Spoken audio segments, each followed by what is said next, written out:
বিশ্বজুড়ে মুসলিমদের অন্যতম প্রধান উৎসব হচ্ছে ঈদ। পারস্পরিক ভেদাভেদ ভুলে সকলে মিলেমিশে ভ্রাতৃত্বের বন্ধনে আবদ্ধ হওয়ার শিক্ষা এবং আনন্দের বার্তা নিয়ে প্রতি বছর এই উৎসব উদযাপিত হয়ে থাকে। ঈদ শব্দটির অর্থ খুশি অথবা উৎসব। সাধারণত ঈদ সালামে বলতে ঈদ উপলক্ষে জ্যেষ্ঠ সদস্যদের সালাম করে যে কোনো পরিমাণ অর্থ অথবা অন্য কোনো উপহার প্রদান করা বোঝানো হয়ে থাকে। এছাড়াও এই আয়োজন ঈদি বা ঈদিয়া নামেও বহুল প্রচলিত। ঈদিয়া শব্দটি দুটো ভিন্ন শব্দ ঈদ এবং হাদিয়া এর সমন্বয়ে গঠিত। হাদিয়া একটি আরবি শব্দ যার অর্থ হলো উপহার অথবা উপঢৌকন। প্রতি বছর ঈদ উল ফিতর ও ঈদ উল আজহার উৎসব উদযাপনের অংশ হিসাবে পরিবারের জ্যেষ্ঠ সদস্যরা ছোটদের এই উপহার প্রদান করে থাকেন। ধর্মীয় দৃষ্টিকোণ থেকে ইসলামে উপহার আদান প্রদানের ব্যাপারে উৎসাহিত করা হয়েছে, তবে সেটি কোনো শর্তযুক্ত হতে পারবে না। বিখ্যাত সাহাবী হযরত আবু হুরায়রা রাদিয়াল্লাহু তাআলা আনহু হতে বর্ণিত মহানবী হযরত মুহাম্মদ সাল্লাল্লাহু আলাইহি সাল্লাম বলেছেন, তোমরা একে অন্যকে উপহার দাও, এতে তোমাদের মধ্যে পারস্পরিক ভালোবাসা সৃষ্টি হবে।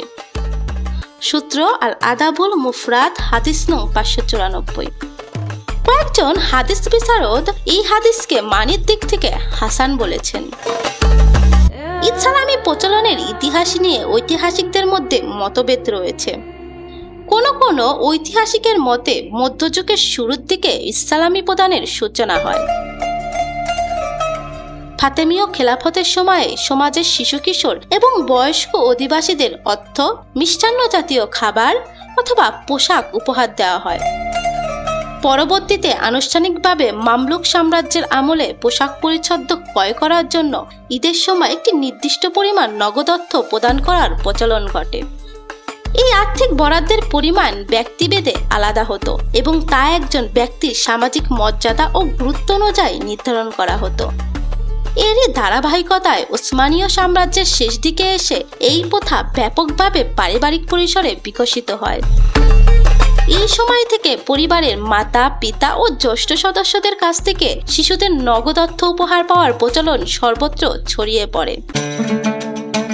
ইসলাম ধর্ম প্রসারের কারণে ক্রমান্বয়ে ঈদ সালামি প্রদানের এই রীতি মধ্যপ্রাচ্যের দেশগুলোর পাশাপাশি একসময় ভারতীয় উপমহাদেশে ব্যাপকভাবে ছড়িয়ে পড়ে।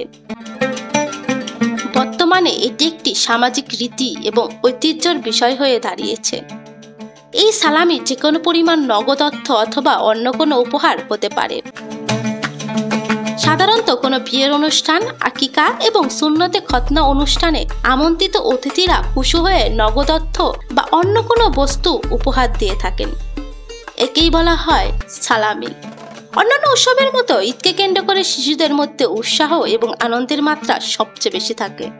আর শিশুদের কাছে ঈদের সবচেয়ে কাঙ্ক্ষিত বিষয়টি হলো পরিবারের জ্যেষ্ঠ সদস্যদের কাছ থেকে সালামি প্রাপ্তি। অন্যদিকে পরিবারের জ্যেষ্ঠ সদস্যদের কাছে ঈদ সালামি প্রদান হচ্ছে শৈশবের সোনালী স্মৃতি রোমন্থন করা। আর এই আনন্দ আয়োজন নতুন প্রজন্মের কাছে পরিচয় করে দেওয়ার উপলক্ষ। ঈদের দিন শিশুরা ভোরবেলা ঘুম থেকে উঠে যথাসম্ভব নতুন পোশাক বা পাঞ্জাবি পরে ঈদগাহে গিয়ে ঈদের নামাজ আদায় করে।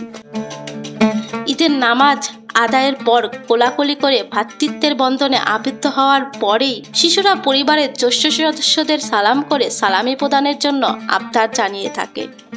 এরপর শিশুরা সালামি গ্রহণ করে উৎসবে মেতে ওঠে এবং নগদ অর্থ ব্যয় করে নিজেদের জন্য প্রয়োজনীয় কিছু কিনতে পারে। আবার এই শিশুরা একদিন বড় হয়ে পরবর্তী প্রজন্মের প্রতিনিধিদের সালামি দেবে। এভাবে এই আনন্দ আয়োজনের ঐতিহ্য প্রজন্ম থেকে প্রজন্মে স্বমহিমায় টিকে থাকে। অর্থ প্রদানের ক্ষেত্রে সালামির একটি উল্লেখযোগ্য বৈশিষ্ট্য হলো সেই অর্থের পরিমাণ যাই হোক না কেন সেটা চকচকে নতুন নোট হতে হবে। আর গ্রাহকদের এই চাহিদার কথা মাথায় রেখে প্রতি বছর ঈদ উৎসবের সময় কেন্দ্রীয় ব্যাংক থেকে নতুন নোট সরবরাহ করা হয়ে থাকে। এছাড়াও অন্যান্য উপহার ক্রয় বিক্রয়ের কারণে দেশের অর্থনীতির চাকা আরো গতিশীল হয়ে থাকে। সময়ের সাথে সাথে সালামি প্রদানের রীতিতে নতুনত্ব যুক্ত হয়েছে। বর্তমানে যান্ত্রিকতার এই যুগে প্রযুক্তির কল্যাণে মোবাইল ব্যাংকিংয়ের ব্যাপক প্রসারের কারণে অনেকে দূর দূরান্তের প্রিয়জনকে সহজে সালামি দিতে পারেন। ঈদ সালামি প্রদানের ক্ষেত্রে নগদ অর্থের পরিমাণ কোনো বিষয় না, বরং সবাই মিলে উৎসবে সামিল হওয়ার আনন্দই মুখ্য। বর্তমানে ঈদ সালামি আদান প্রদানের এই রীতি শুধু শিশুদের মধ্যে সীমাবদ্ধ নেই। তবে এই সময়ে এসে সালামি প্রদান খানিকটা আনুষ্ঠানিকতার বিষয় হয়ে দাঁড়িয়েছে। এমনকি এটি বিভিন্ন অফিসের কর্মকর্তা কর্মচারীদের মধ্যেও ঈদের আনন্দ ভাগাভাগি করার একটি অন্যতম অনুষঙ্গে পরিণত হয়েছে। অন্যদিকে বিভিন্ন সামাজিক যোগাযোগ মাধ্যমের প্রভাবে এই আনন্দ আয়োজনের ব্যাপকতা ধীরে ধীরে আরও বেশি প্রসারিত হচ্ছে। পারস্পরিক সৌহার্দ্য, সম্প্রীতি আর ভ্রাতৃত্বের বন্ধন সুদৃঢ় করার পাশাপাশি বিশেষ করে শিশুদের মাঝে উৎসবের আমোদ ছড়িয়ে দিতে ঈদের সালামি গুরুত্বপূর্ণ ভূমিকা পালন করে। এই ছিল ঈদ সালামির গল্প। তোমরা গত ঈদে কত টাকা সালামি পেয়েছিলে কমেন্টে জানাও। আর এমন ভিডিও পেতে চাইলে চ্যানেলটি সাবস্ক্রাইব করে রেখো আর লাইক করতে ভুলবে না যেন। আজ এ পর্যন্তই। সবাই ভালো থাকো, সুস্থ থাকো। আল্লাহ হাফেজ।